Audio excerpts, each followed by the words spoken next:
رب اشرح لی صدری ویسر لی امری واحلل عقدۃ من لسانی یفقہوا قولی۔ ہماری آج کی گفتگو کا موضوع ہے صبر و برداشت۔ دنیا کی زندگی میں کوئی انسان بھی رنج و غم، مصیبت و تکلیف، آفت و ناکامی اور نقصان سے بے خوف نہیں رہ سکتا۔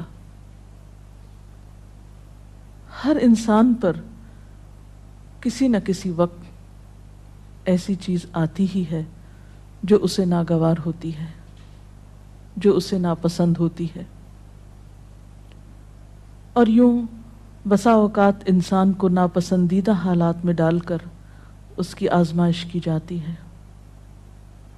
قرآن پاک میں اللہ تعالیٰ فرماتے ہیں وَنَبْلُوكُمْ بِالْخَيْرِ وَالشَّرِّ فِتْنَةً، ہم تمہیں اچھے برے حال میں مبتلا کر کے تمہاری آزمائش کریں گے۔ ایک اور جگہ پر فرمایا خَلَقَ الْمَوْتَ وَالْحَيَاةَ لِيَبْلُوَكُمْ أَيُّكُمْ أَحْسَنُ عَمَلًا، اس نے موت اور زندگی کو بنایا تاکہ وہ تمہارا امتحان لے کر دیکھے، تمہیں آزما کر دیکھے کہ تم میں اچھے کام کون کرتا ہے۔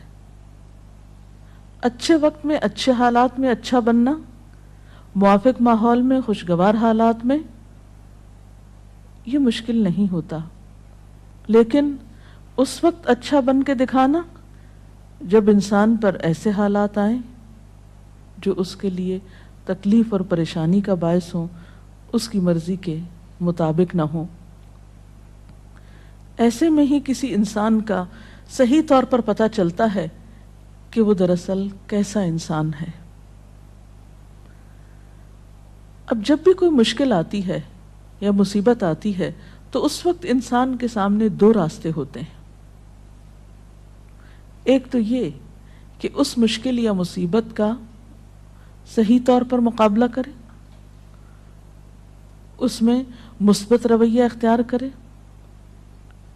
صبر سے کام لے، اور دوسرا راستہ یہ کہ انسان اس پر چیخے چلائے، پریشان ہو، حواس کھو بیٹھے، مایوسی کا شکار ہو۔ اب ان دونوں راستوں کو دیکھ کر آپ خود فیصلہ کر سکتے ہیں کہ کون سا راستہ آپ کے حق میں زیادہ مفید ہو سکتا ہے۔ کسی بھی آنے والی مشکل یا آزمائش کو اگر انسان رب کا فیصلہ سمجھ کر قبول کر لیتا ہے تو اس صورت میں انسان کے اندر صبر آ جاتا ہے، اور اگر انسان مایوس ہوتا ہے، اس فیصلے کو قبول نہیں کرتا، اللہ سے ناراض ہوتا ہے، تو حاصل کچھ بھی نہیں ہوتا، اس اجر کو بھی چھوڑ بیٹھتا ہے جو صبر کی صورت میں اسے اس مصیبت پر مل سکتا تھا، اس سے بھی ہاتھ دھو بیٹھتا ہے، اور دوسری طرف مسئلہ حل بھی نہیں ہوتا۔ اس کے برعکس جو لوگ مصیبت پر صبر کرتے ہیں ان کے بارے میں قرآن پاک میں آتا ہے وَبَشِّرِ الصَّابِرِينَ الَّذِينَ إِذَا أَصَابَتْهُمْ مُصِيبَةٌ قَالُوا إِنَّا لِلَّهِ وَإِنَّا إِلَيْهِ رَاجِعُونَ أُولَئِكَ عَلَيْهِمْ صَلَوَاتٌ مِّن رَّبِّهِمْ وَرَحْمَةٌ وَأُولَئِكَ هُمُ الْمُهْتَدُونَ، اور خوشخبری ان لوگوں کو دیجیے جو مصیبت پر صبر کرتے ہیں اور کہتے ہیں کہ ہم اللہ کے ہیں اور اللہ ہی کی طرف ہمیں واپس جانا ہے۔ ان لوگوں پر ان کے رب کی طرف سے بڑی عنایات ہوں گی اور اس کی رحمت ہوگی، اور ایسے ہی لوگ راہ ہدایت پر ہوتے ہیں۔ گویا مصیبت کے وقت صبر کرنے والا اللہ تعالیٰ کی خاص رحمت اور عنایت کا مستحق ہو جاتا ہے۔ یہاں ایک سوال یہ پیدا ہوتا ہے کہ اگر انسان اللہ تعالیٰ کا محبوب ہے اور اللہ تعالیٰ اپنے بندوں سے پیار کرتا ہے تو پھر انہیں مشکل میں کیوں ڈالتا ہے، ان کا امتحان کیوں لیتا ہے؟ تو بات یہ ہے کہ دنیا میں بھی امتحان کے بغیر انسان کی اصل قدر و قیمت سامنے نہیں آتی۔ مثلا ایک ماں اپنے بچے سے پیار کرتی ہے لیکن اس کو اسکول بھیجتی ہے، جب امتحان کا وقت آتا ہے تو گھر نہیں بٹھا لیتی، امتحان کے لیے بھیجتی ہے تیار کر کے، اور امتحان سے جب بچہ گزرتا ہے تو ہی وہ پہچانتا ہے کہ اب وہ کس قابل ہے۔ کامیابی امتحان کے بعد ہی آتی، بغیر امتحان کے تو کامیابی کا تصور ہی نہیں۔ اسی طرح ہم دیکھتے ہیں کہ دنیا کی تاریخ میں جس طرح کے بھی لوگ آئے، خواہ وہ نیک آئے یا بد آئے، اچھے یا برے، انبیاء اور صالحین تھے یا فاسقین و فجار تھے، آزمائشیں ہر ایک کی زندگی میں آئیں۔ اس دنیا میں سب کو امتحانوں سے گزرنا پڑا۔ ہاں، یہ فرق ضرور ہے کہ اللہ کے پیاروں نے اللہ کی طرف سے آئے ہوئے امتحان پر کبھی شکوہ نہیں کیا، بے صبری سے اور جلد بازی سے کام نہیں کیا، بلکہ اس کے برعکس صبر سے کام لیا۔ نبی صلی اللہ علیہ وسلم نے فرمایا کہ اذا احب اللہ قوما، جب اللہ کسی قوم سے، کسی گروہ سے محبت کرتا ہے، ابتلاہم، تو ان کو آزما لیتا ہے۔ گویا آزمائش اللہ کی طرف سے کسی ناراضگی کی علامت ہی نہیں، بلکہ بسا اوقات وہ اس کی محبت کی علامت ہوتی۔ پھر فرمایا کہ جو شخص اس پہ راضی ہو جاتا ہے اللہ اس کے لیے راضی ہو جاتا ہے، اور جو ناراض ہوتا ہے اللہ تعالیٰ اس سے ناراض ہو جاتا ہے۔ لیکن وہ لوگ جو کسی بھی دکھ، تکلیف اور آزمائش کے وقت صبر کرتے ہیں تو ان کے بارے میں خوشخبریاں بھی ہیں۔ ایک جگہ پر آتا ہے ان اللہ مع الصابرین، اللہ صبر کرنے والوں کے ساتھ ہے۔ وبشر الصابرین، صبر کرنے والوں کو بشارت دے دو۔ اور قیامت کے دن تو صبر کرنے والوں کا اجر بے پناہ ہے۔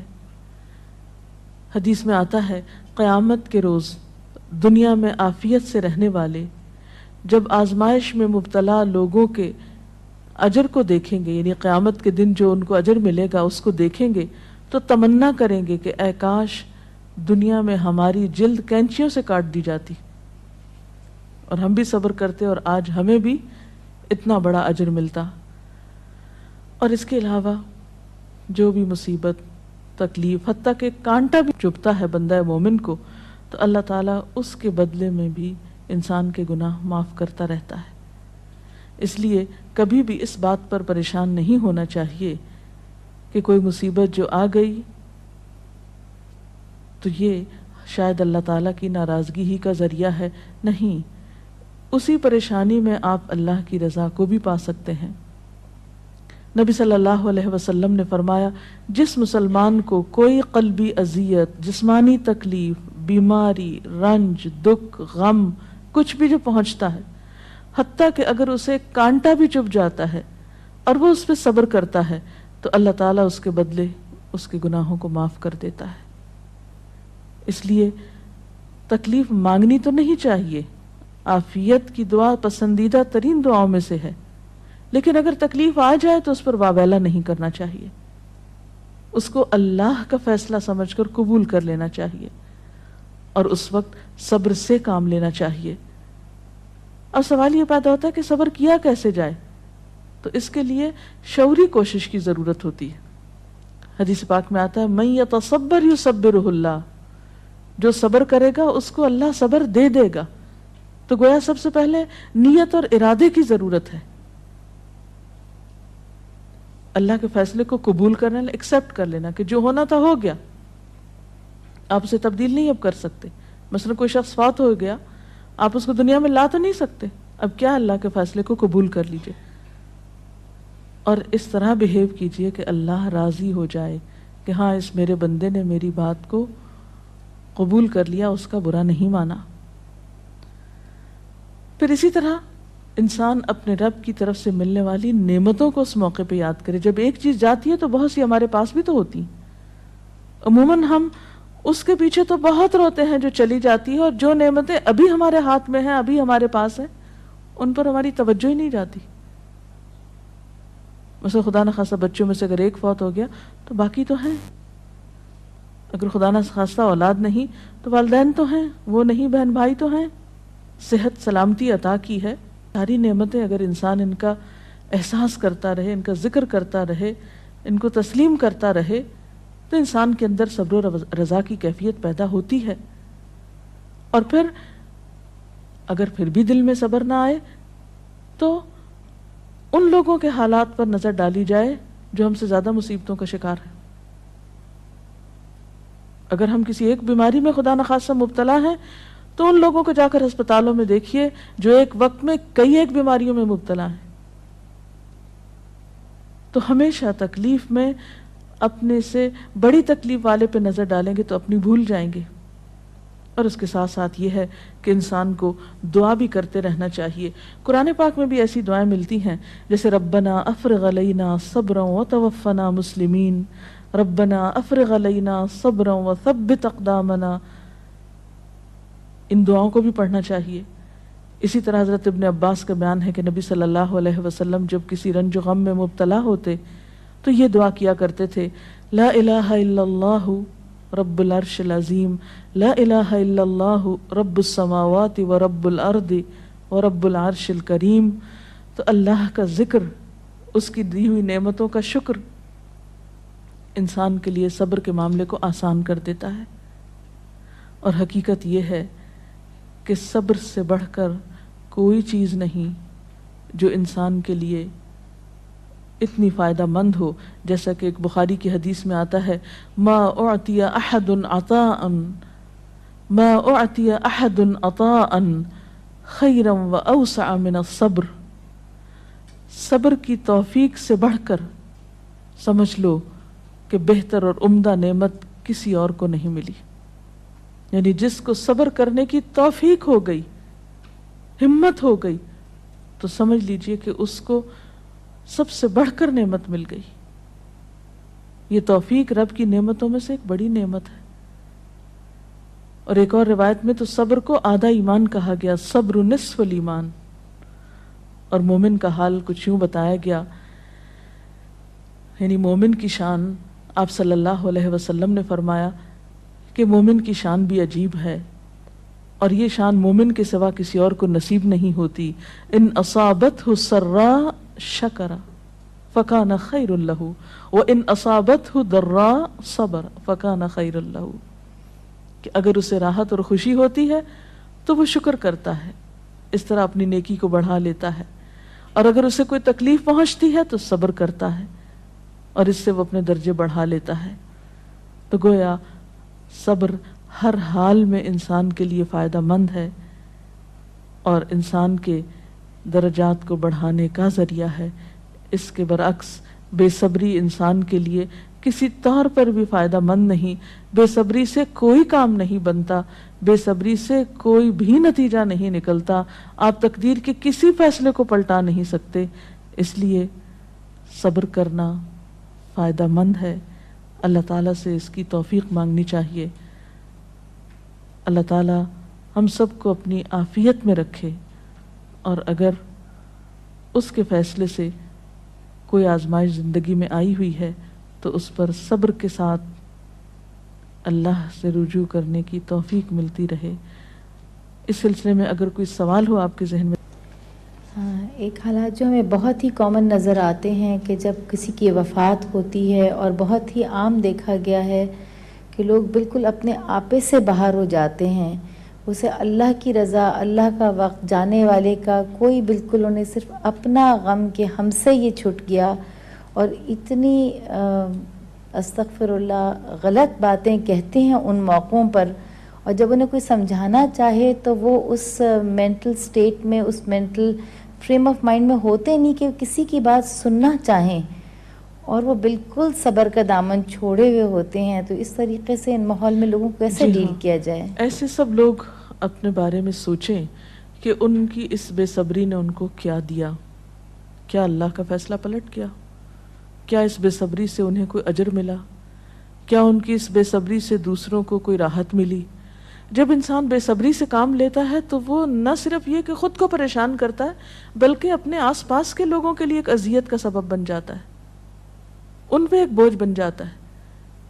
پھر بعض اوقات زبان سے ایسی ناروا باتیں نکالتا ہے کہ اللہ تعالیٰ کو ناراض کر دیتا ہے. حالانکہ دیکھا جائے تو ان ساری چیزوں کے نتیجے میں سوائے خسارے اور ناکامی کے کچھ حاصل نہیں ہوتا.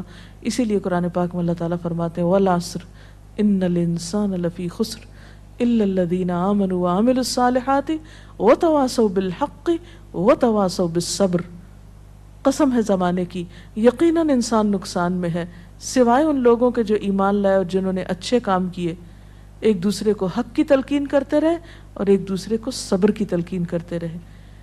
تو خواہ تکلیف میں مبتلا شخص چیخنا پکارنا کرے، پھر بھی آس پاس کے لوگوں پر لازم ہے کہ وہ کسی نہ کسی طریقے سے اسے صبر کی طرف لے آئیں، اس لیے کہ صبر کے علاوہ اور کوئی دوا ہے ہی نہیں ایسے لوگوں کی. میم صبر کا مطلب کیا ہے؟ صبر کرنا کیا ہوتا ہے؟ صبر کا معنی ہوتا ہے اپنے آپ کو روک لینا، یعنی نیگیٹو ریئیکشن سے روکنا، منفی رویے سے روکنا، ناپسندیدہ حالات میں ناپسندیدہ طرز عمل سے خود کو روکنا، اور ایسے موقع پر ہمت اور دلیری سے کام لیتے ہوئے وہ طریقہ اور وہ طرز عمل اختیار کرنا جو اللہ تعالیٰ کی رضا کا باعث بنے. انسان اسفل سافلین میں نہ جا گرے، اپنے درجے سے انسانیت سے نیچے نہ اترے، اپنی زبان اپنے طرز عمل سے کوئی ایسا مظاہرہ نہ کرے جو انسانیت کے خلاف ہو، ایک مسلمان کی شان کے خلاف ہو، جو اللہ کو ناراض کرنے والا ہو. اسی رویے کا نام صبر ہے. رسول اللہ صلی اللہ علیہ وسلم کی زندگی سے میڈم کی مثال بتائیں جب ان کو کوئی بہت بڑا لاس ہوا ہو یا کوئی ان سے بچھڑ گیا ہو تو ان کا کیا رد عمل ہوتا تھا؟ اس میں ہم بے شمار مثالیں دیکھتے ہیں. مثلا آپ دیکھتے ہیں کہ سفر طائف کے موقع پر جب آپ صلی اللہ علیہ وسلم کو لوگوں نے پتھروں سے مارا، آپ پہ آوازیں کسے، آپ نے ان کو بد دعا تک نہیں دی، خاموشی اختیار کی، پیدل چلتے آئے، پھر ایک باغ میں آ کر آپ نے آرام فرمایا. جبریل امین حاضر ہوئے کہ اگر آپ اجازت دیں اور آپ چاہیں تو ان لوگوں کو دو پہاڑوں کے بیچ میں پیس کے رکھ دیا جائے. لیکن آپ نے اس موقع پر بھی کوئی بات ایسی زبان سے نہیں نکالی، بلکہ کیا فرمایا کہ اللہ ان کو ہدایت دے، شاید ان کی نسلوں میں سے کوئی ایسا شخص ہو جو ہدایت پا جائے. اور ہم دیکھتے ہیں کہ محمد بن قاسم اسی قبیلے سے تعلق رکھتا تھا جس کی وجہ سے سندھ فتح ہوا اور یہاں اسلام کا دورہ ہوا. اثرات کہاں تک پہنچے صبر کے. اسی طرح اپنی اولاد کے معاملے میں آپ کے بیٹے ابراہیم جن سے آپ کو بہت پیار تھا، جب وہ فوت ہوئے تو وہ آپ کی گود میں تھے اور آپ کے آنسو ٹپ ٹپ گر رہے تھے. لوگوں نے دیکھا تو کہا اللہ کے رسول صلی اللہ علیہ وسلم آپ بھی روتے ہیں؟ فرمایا کہ ہاں، یہ تو رحمت کی علامت ہوتی ہے. آنکھ آنسو بہاتی ہے، دل غمگین ہوتا ہے، لیکن زبان سے وہی نکلے گا جو اللہ کی رضا ہوگی، یعنی زبان سے کوئی ناپسندیدہ بات نہیں نکلے گی. اسی طرح جنگ احد کے موقع پر جب آپ کا دانت شہید کر دیا گیا، اس موقع پر بھی آپ نے کس طرح صبر و رضا سے کام لیا. تو گویا خواہ کوئی جسمانی تکلیف ہوئی آپ کو، یا اولاد کی طرف سے تکلیف اور غم پہنچا، یا اللہ کے راستے میں جب کہیں ستائے گئے، تو کسی بھی موقع پر آپ نے کبھی کوئی ایسا طریقہ اختیار نہیں کیا کہ جو اخلاق سے کم ہو. اسی لیے آپ کو یہ اعزاز نصیب ہوا کہ انک لعلی خلق عظیم، بے شک آپ اخلاق کی عظمتوں پر فائز ہیں. اور واقعی بہترین اخلاق اس وقت کسی کا پتہ چلتا ہے، اور بہترین اخلاق والا وہی ہو سکتا ہے جو ایسے موقع پر بہترین اخلاق کو ثبوت دے جب حالات اس کے موافق نہ ہوں، اس کے خلاف ہوں، اس کے نفس کو ناگوار ہوں، اس کے لیے تکلیف دہ ہوں، پریشان کن ہوں. جی کوئی اور سوال؟ یہ صبر کے معاملے میں ہم عورتیں جو ہیں عموماً بے صبری کا زیادہ مظاہرہ کرتے ہیں، خاص کر جیسے کہیں اموات ہو جائے یا کچھ ہو جائے. لیکن کچھ ایسی خواتین بھی ہوتی ہیں جو اس وقت بہت زیادہ صبر کرتی ہیں، لیکن پھر وہی ہماری جو ہم عورتیں جو ہے اس وقت اس کو یہ تانا دیتی ہیں بہت سنگ دل ہے، سخت دل ہے، اور وہ الٹا اس کو متاثر ہونے کے بجائے، اس کو زیادہ اس کو کرنے کے بجائے اس کو تانے دے کے معاشرے میں اس کا جینا زیادہ.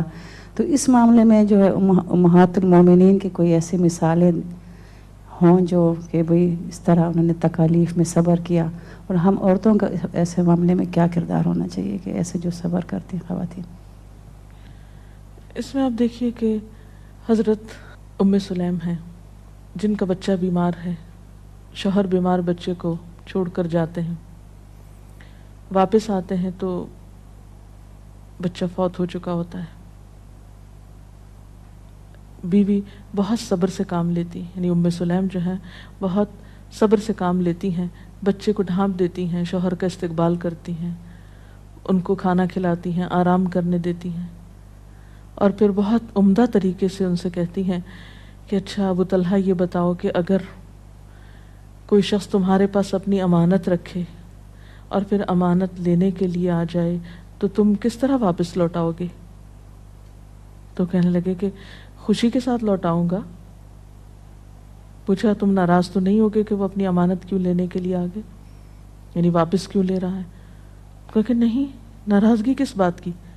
تو کہنے لگے کہ دیکھو تمہارا بچہ تمہارے پاس اللہ کی امانت، تمہاری ملکیت نہیں تھا، اللہ کی طرف سے ایک نعمت ملی ہوئی تھی، اللہ تعالیٰ نے اس کو واپس لے لیا. یعنی کس قدر خوبصورت انداز میں وہ اپنے بچے کی وفات کی خبر اپنے ہی شوہر کو دیتی ہیں. کوئی رونا دھونا نہیں، کوئی واویلا نہیں، کچھ بھی نہیں. اسی طرح جنگ احد میں ایک صحابی ہیں جن کے شوہر، جن کے بیٹے، جن کے باپ، جن کے بھائی شہید ہوتے ہیں. ان کو ہر ایک کی شہادت کی خبر سنائی جاتی ہے، لیکن وہ کہتی ہیں مجھے اللہ کے رسول صلی اللہ علیہ وسلم کے بارے میں بتاؤ کہ ان کا حال کیا ہے. اتنے رشتوں کے جانے پر کس قدر صبر سے کام لے رہی ہیں. ایک نہیں بے شمار مثالیں ایسی ہیں، اور اسلام تربیت بھی ایسے ہی کرتا ہے انسان کی. عرب کی ایک مشہور شاعرہ ہیں مرثیہ نگار. دور جاہلیت میں ان کا بھائی صخر فوت ہو گیا. بھائی سے بہت محبت تھی. اس کے فوت ہونے پر بہت دردناک مرثیہ لکھا.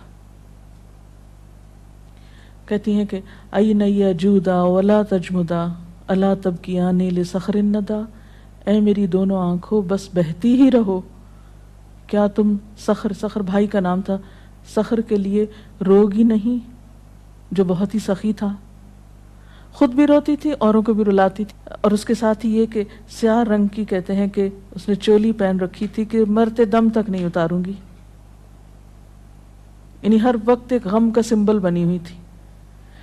جب اسلام لائیں، ایمان لائیں، تو اس کے بعد ایک جنگ میں ان کے 4 بیٹے اکٹھے شہید ہوئے اور ایک آنسو نہیں بہایا. انتہائی صبر کا مظاہرہ کیا. وہ خاتون جو دور جاہلیت میں ایک بھائی کی وفات پر مسلسل روتی تھی، ایمان لانے کے بعد اس پر بھی صبر آ گیا اور اپنے بیٹوں کی شہادت پر اللہ کا شکر ادا کیا. اور صخر کے لیے پھر جب کبھی روتی تھی تو کہتی پہلے تو میں اس کی موت پہ روتی تھی، اب اس بات پہ روتی ہوں کہ وہ حالت کفر میں فوت ہو گیا، اس کی آخرت کا کیا ہوگا. تو جس شخص کو غم آخرت لگ جائے وہ دنیا کے غم بھول جایا کرتا ہے. اور یہ ایمان ہی ہے سچا ایمان جو انسانوں کو اندر باہر سے بدلتا ہے. اللہ تعالی ہمیں بھی بہترین مومن بنائے. اس کے ساتھ ہی آج کا پروگرام ختم ہوتا ہے. اجازت چاہتے ہیں. السلام علیکم ورحمۃ اللہ وبرکاتہ. سبحانک اللہم وبحمدک، نشہد ان لا الہ الا انت، نستغفرک ونتوب الیک. اللہ اکبر اللہ اکبر، لا الہ الا اللہ واللہ اکبر، اللہ اکبر وللہ.